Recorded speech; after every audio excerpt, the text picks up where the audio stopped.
In today's video, I'm gonna share 3 expenses that were way more than we expected when we moved to the Dominican Republic in August of 2022. Let's dive in. The first expense was the cost of electricity. I moved to DR with my wife and 2 boys. At the time, they were 7 and 4 years old, and we chose Punta Cana. Now, before we chose where we were gonna live kind of full-time for the time that we were gonna be here, we did an Airbnb and then found the home that we wanted to live in and rented it inside of an area called Punta Cana Village. We were pretty conservative. Lights were on really only at night. We had a washer dryer and a pool, sure, and we would run AC in 2 bedrooms at night. My wife in my bedroom, and our 2 boys stayed in 1 bedroom because that's what they like to do. On occasion, I had an office space in one of the downstairs bedrooms or in the downstairs bedroom, and I would run that AC if I happened to be there, but generally speaking, just at night. The first bill we got, $600 US. 1 month. I was blown away by it. It's funny because when we were in our Airbnb, it was inside Cap Cana, and the Airbnb host even said to us, like, yeah, that's the price you're gonna pay, and there's a cap on electric. I don't remember what the cap was, but we never went above it, and we just thought, oh, they probably put a cap just so people don't abuse it, but we could never see how much the electric usage was. We did what we did in the house I just described. AC at night, lights at night. Occasionally in the living room in that Airbnb, we would have AC on during the day, maybe on a weekend. Otherwise, kids were in school, we didn't have any need for it. So you can imagine the sticker shock when we saw that bill for $600. Now let me break down how electricity works a little bit from my knowledge, my experience. Hey, sorry for the interruption. 10 seconds, I need to make a correction on something. Recently, I did a video about the Navasco real estate scandal down here in the Dominican Republic, an alleged scam that happened with a real estate group, and I mentioned how they are fronted by a RE/MAX agency, which is all true. However, when we did our video editing, we accidentally put up a RE/MAX agency called RE/MAX Bayside as the image in that particular video. RE/MAX Bayside has nothing to do with Navasco. It was pointed out to me and I want to make sure to correct the record for all and send my apologies to the RE/MAX Bayside team for any misunderstanding. That's on us and I wanted to make it right. So thanks for listening. Back to the program. Specific to Punta Cana. If you're in Cap Cana, Punta Cana Village, Punta Cana Resort, those electric grids are essentially private. They're owned and operated by Cap Cana or by Punta Cana Resort, specifically Gruber Punta Cana, who owns the resort and the village. So you get a bill from them. I don't know how they're plugged in or if they're on their own thing or connected to, I have no idea. Point is, they have their own electric and it's a certain kilowatt hour that you're paying for. Beyond that, in the greater Punta Cana area, everything is with a company called SEPM, which is a private utility company for the area. Think like a NYSEG in the United States. That's who I had when I lived in New York. Or DTE in Detroit in Michigan. That's SEPM. Now, because it's Punta Cana, you are going to have stable electric. You're not going to have power outages. It's just not a normal feature. It's no different than when you get a power outage in the United States. You know, somebody hits a light pole or there's a storm or maybe they pull certain power for maintenance and they leave a note on your door letting you know, like from 6 to 7 a.m. we had to cut the power to do something. But rare. In fact, when we moved here in August 2022, the very next month we were here for Hurricane Fiona and we lost power in Cap Cana for maybe 1 hour and it was pretty much when the storm was gone. I actually think they turned it off to do a couple things, probably to clear some lines and then turned it back on. Otherwise, no loss of power. So just know that you're going to pay for the right to have full-time electric. If you're in other parts of the country, you'll probably pay much less. In fact, somebody commented on a video I did on this and said they pay $70 a month in Santo Domingo Este. So you just have to decide. You can create systems to buffer yourself from outages, like having a generator, battery power, inverters. We'll talk about solar in a second. But if you're gonna be in Punta Cana, you're gonna love the fact that you've got US-style electricity, but you're not gonna love that bill. Now, what about solar, you say? Well, here's the deal. Solar's available, but you're not going to have it everywhere in the Dominican Republic, especially not everywhere in Punta Cana. The HOAs locally like to control whether or not you have solar power by making it either really hard to get or outlawing it and banning it altogether from the HOA. Now, the rules and the laws are that you can have solar, but good luck fighting your HOA if you're trying to get it and they don't want you to have it. I know plenty of people that do, and they invest in it, and it works for them. I also know utilities that jack up the price when they see that you're using solar off of their grid. I don't know what SEPM does, but just be aware. I got to run to the store. Then we'll talk about the second thing here in just a second.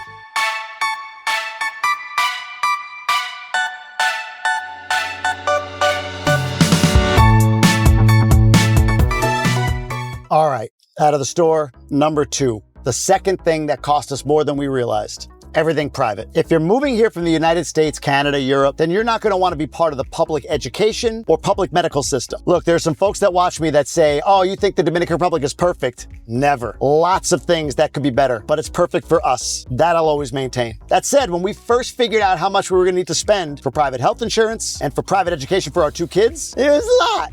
This is a lot of money. But honestly, we've had nothing but good experiences across the board. Let's start with education. For a private bilingual school, which is what we prioritized, you'll spend $8,000 to $10,000 per student per year. There's a spectrum. You can go lower, you can even go higher. And those prices are probably pretty standard whether you're in Punta Cana, Santo Domingo, Santiago, or anywhere else. For instance, in Santo Domingo, one of the most expensive schools in the country is there, Carol Morgan. I want to say it's in the $25,000 per kid per year range. If you go with an only Spanish-speaking school, you could pay less.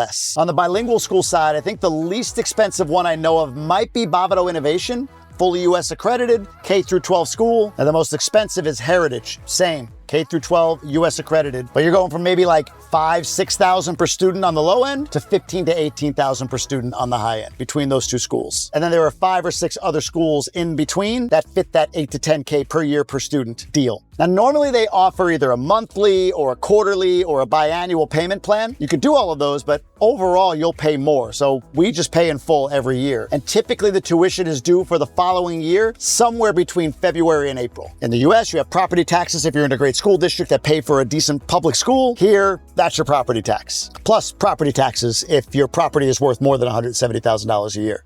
Now, private medical is interesting. We didn't have it our first year. And truthfully, the cost of medical pales in comparison to the United States, even if you don't have insurance and you're paying out of pocket. Depends on where you go. You have to know the right hospitals and all of that. But the point is, you could spend way less out of pocket, even without insurance. But I wouldn't recommend not having insurance. It was a mistake we made for the first year. It's a mistake I wouldn't recommend you duplicate. Our private medical plan right now with Umano, it's called the Max Plan, costs us about $3,500 per year, family of 4. Now again, we pay in full. If you pay monthly, it would probably be more like $300, $325 per month. So you'd spend more overall. And they have higher level plans that you could spend more money on. Well, the challenge is though, like, what if you still want exposure to the US medical system? There's a few different things you can do. And I'll tell you what we did, but I don't know that it's right. In the US, we maintain something called a health share policy. It's with a company called zionhealth.org. It's almost like a co-op for medical insurance. It's not actually insurance, but it acts like insurance. And we pay about $325 a month for that plan. But remember, we moved here with the idea that we were going to go back, and after about a year, we decided not to. So knowing what we know now, we could do one of the other two things. One is we can simply get an international plan with our current Dominican plan. So for Umano, for instance, it might go from $3,500 a year to maybe $6,500 a year instead, but we're covered if we're in the United States and we have a medical issue. The other option I'm exploring right now is like a supplemental or catastrophic health insurance plan in the US, because really all I want it for is, God forbid we go through some major medical event and I feel that the specialist that we want to use or whatever is better in the United States, then I want to have coverage for that. I'll pay $10,000, $15,000 out of pocket, but I want something to cover the remainder if it's $100,000, $150,000 event. Plans like that, from what I could tell, might cost my family like $100-ish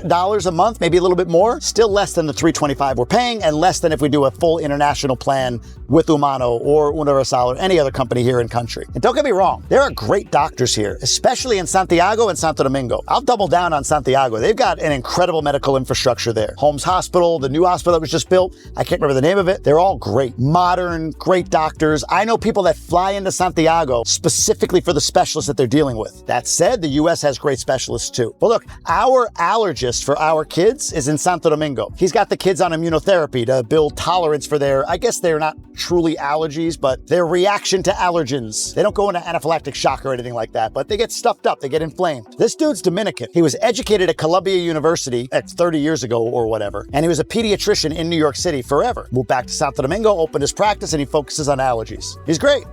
Every bit, if not more, of a doctor we would get anywhere else in the United States. And there are plenty of those. But you have to have access to the private medical system. The other thing to know is that even though you've got coverage, doesn't mean everybody takes coverage. For instance, when I go to Punta Cana doctors locally, there's a minimum 2,000 peso fee, about $35 that you just got to pay. I could try to ask for it back from my insurance, but I don't think they would pay it. So like I was saying, these little heres and theres on private medical, private education, they add up, especially with Christmas parties for your school or International Day, uniform costs, you name it, it adds up. And for us, again, it was surprising when we moved here just how much. Look, I didn't have meat. Like you have me now, talking about everything he does and look at me, listen to what I have to say. So for you might be like, yeah, no, of course we know it's that much. And maybe you did, maybe you didn't, but content like mine, Jay Abroad, Jonah, Nicole, all these people out there that do this amazing content on YouTube and Instagram, they've given so much clarity to the expat or Dominican American moving down here and repatriating. But for us, we went in blind. So to mitigate these costs, I mean, you could go public. Good luck with that. But really, honestly, if you want the best way, get rid of your kids. I mean, who needs them anyway? If you're watching with them right now, listen, kids, mommy and daddy need you to just kind of go somewhere else for a few years so they can enjoy paradise without having to pay for you. Somebody will take you. I promise. I got 2. If anybody wants them, we can work out a deal. I'm only kidding, kids. Mommy and daddy love you. Mine and the ones, anyway, you get it. All right, the third expense that we didn't expect. This one's gonna be all your wife's fault. So send her out of the room so I could tell you man to man how to mitigate this next expense. Otherwise, she's gonna make you go broke. But before I do, 2 things. Number 1, subscribe. Hit the subscribe button. We'd love to have you along for this ride. And number 2, if you haven't done so already, go down to the Inner Circle link and check us out. It's an amazing community of folks. If you're thinking at all about living, moving, or investing here, check it out. Now, back to the show. The third expense that was a shock to us when we moved here is the expense of fees and shipping and all of that. Kind of lumping it all together here, but for number 1 is the 18% ITBIS, ITBIS, which is essentially sales tax or a value add tax on anything you buy here in DR. Now, you can avoid it if you do most of your shopping in cash at a Colomado or something like that. Sure, you can. But if you're using credit cards at all, which, by the way, always select Dominican pesos as the currency, not US dollars, trust me, then you're gonna be hit with 18%. At the restaurant, at the grocery store, you name it. Honestly, most of the time that we came here as visitors, we'd go to a resort and that was all kind of part of it. Or we'd go to see my wife's family in Higuay and we didn't really spend money there. And if we did, it was like a street side vendor getting empanadas. You just pay cash. So living here and going out regularly was really like, wow, okay, there's 18% on top of everything. Then to boot, there's a 10% legal charge at the restaurant on top of the 18% ITBIS, which means anything that you buy, if you get $100 worth of food, you're paying $128 for that. That 10% goes to the wait staff, so that's technically the tip. There's a dispute always as to whether every restaurant owner actually gives that to their employees, but I think more recently I'm learning that most restaurants do, if for no other reason out of fear of being audited or being reported by their employees. But again, rumor, I don't know. Now that first year that we were here, we were kind of in US mindset of just tipping 20%. So if you start adding it up, it's an 18% ITBIS, or ITBIS. I don't know how to say it without, it's just ITBIS, ITBIS. 10% legal fee, that's 28. And then we were putting another 20%, so 48% on top of whatever the cost of food and drink was. And we've dialed that back to a rule of like, typically, whatever the legal is, I kind of look at that and then I leave that in pesos. If it's 300 pesos on the legal fee, I'll leave 300 pesos cash. And then I'll be honest, like if it's a big check, like we go out for our anniversary, for instance, and we spent a few $100s and, the legal is a few thousand pesos, we might leave like 1,000 pesos extra. I can't explain why on that. Like as I say it out loud, it's like, why don't you just leave the 10% every time? It's one of those things like culturally, it feels like wrong here. Most people will tell you like, you don't tip anything here that live here, or you just tip like 100 pesos no matter what. But again, these little fees add up. The other thing, and this if you're married, like I said, is gonna be this. Amazon, fellas. Amazon. When you buy Amazon out of the US, you're gonna use a courier service here in DR. That courier service is going to charge you per pound of product that comes in. Let's just say it's 200 pesos per pound and you get 5 pounds worth of stuff. It's 1,000 pesos you're paying for that shipping. About $16, $17. Now 5 pounds is quite a bit. Usually you're just getting like some t-shirts or maybe Zyrtec or whatever that's coming in. So it might be a pound or 2. It's amazing how light things are for the most part, I've learned. But again, you'll pay those fees once it arrives 4 or 5 days after you order it and have it shipped to the courier's address in Miami, usually. We use BM Cargo. They've been an excellent partner for me in terms of inviting me to different things and I do some content for them in exchange. Like we've gone to concerts for free and all of that. But that's only because I was talking about them before they offered to do anything with me because they did a great job for us and have done a great job for us. But again, if you've got a lot of stuff that you do through Amazon, maybe you do subscribe and save, but you want to keep that going, you're going to pay for that in shipping on top of the cost of the product. There is the ability to do some Amazon products in country where you get free shipping through Prime for orders over $49, but it's like all those tripwires, like these products, gotta order this much money, and then Amazon delivers, but it still takes 6-7 days ways to get it to you. So truthfully, the extra $8, $10, $15 a month, whatever it would be, is just like whatever. Just pay it to get whatever we want without having to think about it. But it adds up. The fees add up, so you gotta be mindful of that once you move here. The good thing is that you do learn to curtail your Amazon a little bit, and you end up going out and shopping locally, which I think is so healthy and underrated. In the US, we've gotten so far away from that I think it's disconnected us from one another. So we can look at somebody on the left or somebody on the right as being evil because we don't have to be confronted with them. We don't have to see them every day. They're just distant characters on a TV show that we're watching. But here in DR, my God, not only do I run into my neighbors all the time, but I don't know if I'm supposed to be kissing them as much as I do. The women, and on the cheek, not rolling up to guys and giving them a peck. You get my point. Every greeting is typically a kiss on the cheek. So I could tell you many stories of dropping my kids off at school and seeing a friend, a mom of another kid, kiss on the cheek, picking them up from school later with my wife, and there she is again, kiss on the cheek, bump into her in the grocery store 2 hours later, kiss on the cheek. It's kind of a joke locally, like, do we have to do it every time? You know what Dominicans say? Yes, you do. Okay? Yes, you do. So those are some of the expenses that you're gonna have to be prepared for. Now, let's talk about the other elephant in the room here, and that is, well, if it's so expensive, why even go? And especially why go to Punta Cana? And the reason is, even though it's more expensive than maybe we realized in certain areas, the bang for the buck, people, the bang for the buck. Let me explain. Look, if I hire a plumber in the United States, no matter what he does to come to my house, it's $200. Doesn't matter. He could just come in to turn a valve off I didn't realize, and boom, there's your $200 bill. But here, if I hire a plumber, it's a good chance that if I need a trap replaced, which we've done, it's gonna be like $20. And that's in Punta Cana. You do it somewhere else, it might be half that. The same when it comes to like the house that we just bought and moved into. This isn't it. This is the rental house that we're still in, but we're about to move in as I record this to our new home. The amount of work we're getting done, I mean, granted, it's not nothing for money. It's a lot of money. It's thousands of dollars. But while we might spend, I don't know, 20, the same work that we did 7, 8 years ago in Michigan when we moved into that house was closer to 60. And once again, we're in Punta Cana. So there's already gonna be like a premium charge as soon as they cross into the Punta Cana area. They probably do the same work for 60% in another part of the country. It's just what you deal with when you live here, but you accept it because of why you live in Punta Cana. Here's another example I've used. Some people think I'm nuts, but we pay a gym $3,500 each a year to be a member. If you break that down, that's like $300 a month. That's not crazy for the United States. You can get a Lifetime Fitness or one of these premier gym memberships for $300 and it comes with a couple of things. But what my gym comes with for $300 a month is 3 times a week personal training sessions, 12 times a month, 52 times 3 was like 160 personal training sessions per year. If I were to take my $3,500 and only say it was for personal training, not even that any of that goes to the gym, that would mean I'm averaging $24 per personal training session. Do I need a trainer? No. Why do I have a trainer? Look, this is the entrepreneur in me. Like, I just believe in less decisions in a day is better for me. Why do you think I wear black all the time? It became a brand thing, but like, black t-shirt, no thought, it's on. One less decision to make each morning. It's part of the reason why, even though I have hair up here, I shave it all off. It's just one less thing I gotta think about. Go to the barber shop and da-da-da-da. And when it comes to the gym, I wanna walk in, somebody else direct me. I don't have to think about what am I gonna do today? Let me make my plan. I don't wanna do any of that. I wanna stay in production mode all the time. So I personally see value in spending money for other people to make decisions for me. And I just need to follow them in those instances. I make enough big decisions on employing people, growing my business, content strategy, interacting with investors I've raised capital from. Like, that's all the work that I need to think about.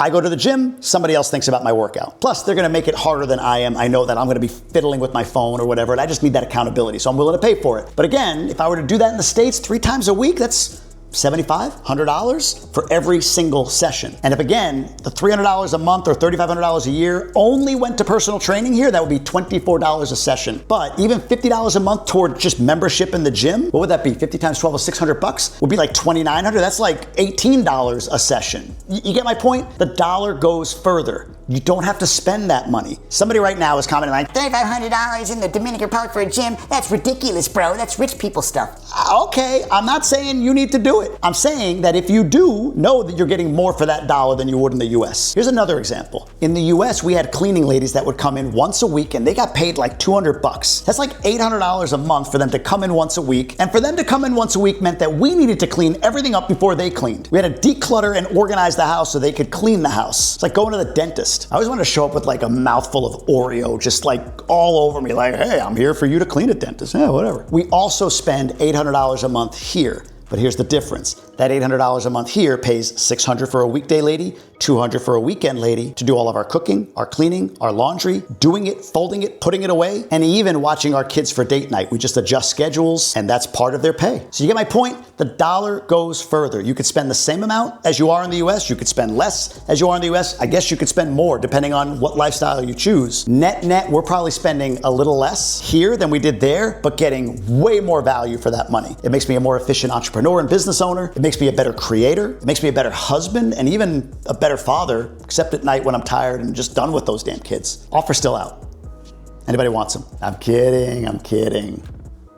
But those are some things to prepare for if you're looking to make a parallel move and have a parallel lifestyle here in the Dominican Republic. And keep in mind, again, we didn't know. We didn't expect any of that. So our lesson is your advantage depending on what you're going to do. If you're moving to a way less expensive spot, if you don't have kids and you're reducing your overall expense and you're able to live on $2-3 grand a month, God bless you. That's amazing. It's definitely doable. You can live a great life. But I meet people every day that are more like me. Like I'm just relocating my family to a better culture, to a better place for my family to be raised. But I still have a job and responsibilities and I want my kids in a good school and I want good medical. And yeah, I want to go to a gym. And Jamie, yes, I'm with you. I get decision fatigue. I completely understand that concept. I didn't get that when I was an employee. I only got that after I left my job. So some of you may get it, some of you may not. It's worth it to me to pay for it. I don't want to pay for a car. I paid nothing for cars, so I can pay for conveniences like a trainer. And you can do all of that here and get way more for the dollar than you will up there in the US or Canada. I did more on cost of living to give you just a general breakdown on life in Punta Cana. I'll put that video here so you can tap on it and take a look, and I'll see you all on the next one.